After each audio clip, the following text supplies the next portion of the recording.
What's up, guys? How's it going? PJ here, and I haven't made a Raw review in a couple of weeks. And actually, I was gonna miss out this week as well because I'm taking a whole week off of YouTube. I just want to kick back, relax, not do anything because I've been just really burnt out. But then again, I was like, you know what? I'll just make a Raw review and just take a week off, whatever.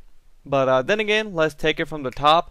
What happened? I like the ending. I thought the ending was pretty sweet. I'll get back to that in just a second.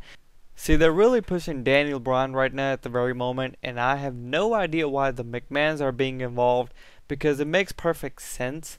The corporate makeover thing has nothing to do with Daniel Bryan. This is all part of McMahon's storyline at the very end of the year, or should I say WrestleMania. They're going to meet a matchup. Triple H and Vince McMahon, they're going to be in the corners. These two huge egos, and Stephanie is going to be stuck in the middle doing something. But anyways, let me talk about the segment.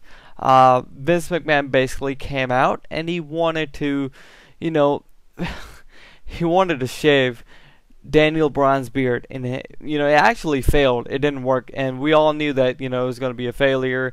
Then he ripped his freaking shirt off and showed that he's wearing a new T-shirt that says "The beard is here." So I thought that was pretty awesome. They're just pushing the merchandising crap. They're trying to push Daniel Bryan at the very moment, and that's pretty much it on that. Oh, by the way, and Wade Barrett actually lost his beard because he tried to shave off Daniel Bryan's beard, and it didn't work. And I thought that was pretty funny. You guys should actually watch the whole segment. Rob Van Dam had a match with Alberto Del Rio, and Rob Van Dam won the match. But before the match, Ricardo Rodriguez came back and he announced Alberto Del Rio to the ring. As you guys knew that Alberto, or should I say Ricardo Rodriguez, was out because of the violation of the wellness policy. And now, when he came back, he got beat up by Ricardo Rodriguez at the very end. Does that mean Ricardo is actually going to wrestle? In case you guys didn't know that, Ricardo has been wrestling for, years. He's been wrestling in FCW or OVW or something like that, if I'm not mistaken. But yeah, he actually wrestles, believe it or not. Cody Rhodes and Damien Sandow, they had their promo segment, in the ring. Cody Rhodes came out, called out Damien Sandow, and he said that he got the briefcase back and it was soaking wet. Had weed and everything, not the weed, but you guys know what I'm trying to say, seaweed. It's pretty funny, like they're escalating this whole thing. Basically, we'll find out at SummerSlam who's gonna, be the Money in the Bank winner, or should I say who's gonna take over the briefcase. Ryback and Mark Henry had a matchup, and the winner by countout was none other than Mark Henry because he's a face now, and Ryback actually kind of backed up to the ramp and he got counted out. That was pretty much it on that. John Cena came out, he cut a very lame promo. Bella Twins were backstage, they were just talking about total divas and crap. They came out, they shook their booty meat.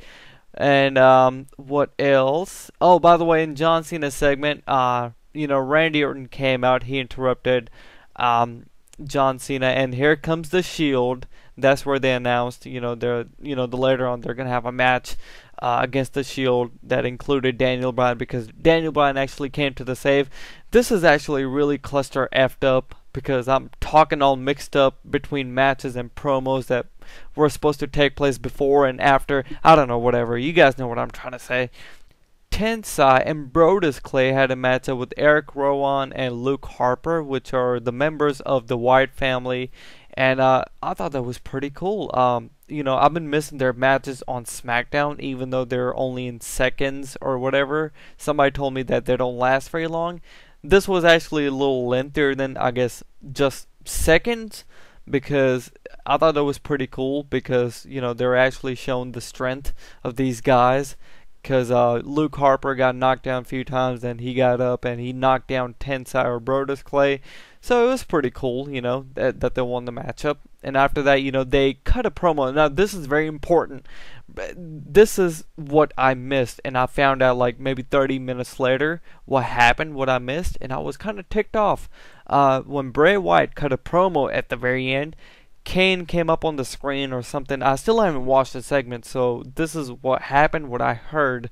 I heard Inferno match is going to be taking place at SummerSlam between Kane and Bray Wyatt. That's one of the biggest matches. Holy crap, we don't get to see Inferno match. Or should I say, for right now, they're calling it a Ring of Fire. They might not call it Inferno match, but still, I think that's, still agile and cool. Or should I say hot. Layla and Caitlyn had a matchup. Layla won the match. Who cares? Heath Slater and Christian. Don't want to talk about that. Okay, now here we go. CM Punk and Brock. Axel Curtis or Curtis Axel. Jeez, I'm messing up pretty bad, huh? They had their matchup. It was pretty decent. It wasn't a short length match. Ended up as a no contest because CM Punk got a hold of not Brock Lesnar. Paul Heyman, he was in the ring, he was grabbing onto the walrus, and here comes Brock Lesnar, and with a huge pop, like he came down to the ring, and we were going to see a fight. We knew that something was going to happen. CM Punk was basically overpowered at in the beginning. He took down Brock, but then again, here comes Brock Lesnar showing his strength. Took down CM Punk in just a few seconds, and he hit CM Punk with the chair. You guys should have seen the facial expression of what's the name, Paul Heyman. It was freaking unbelievable. He makes promos look so legit. I swear, man. Paul Heyman is unreal, amazing, truly talented. Same with Brock Lesnar. He's such a beast. He's an animal, no doubt about it. And I got to see this matchup. This match will be freaking epic. Antonio Cesaro, Jack Swagger had a matchup with the Usos. Jack Swagger and Tony Cesaro won the match. Big E Langston and Dolph Ziggler had their matchup. I didn't expect this match. Big E Langston won, and here comes the pain, or should I say, here comes the main event. Daniel Bryan, Randy Orton, and John Cena versus The Shield. And we already knew something was going to happen at the end, and that's exactly what happened. Winners by disqualification, Daniel Bryan, John Cena, and Randy Orton, because I think Bryan ended up putting a yes lock on Rollins, and Ambrose and Reigns attacked for the disqualification or something like that. But after the bell, when Bryan was celebrating, Orton laid him out with RKO. Here comes the Shield. And Cena, they started cleaning up the house, and Orton laid out Cena with a freaking RKO, and it looked like he was going to cash in his Money in the Bank briefcase, but that didn't happen because afterwards, the Shield came into the ring, and, they laid Cena and Daniel Bryan out with their finishers and stuff, and as Randy Orton was already up on the ramp, and that was pretty much it, I think, if I'm not mistaken. Shield was standing tall over Bryan, and that's how Raw went off air. I thought that was, pretty cool. Raw ending was pretty sweet. I don't want to see face all the time, having to win all the time, or should I say celebrating at the very end. Something different, I like the Shield. I'm a huge fan of the Shield. I love them. And that's pretty much it.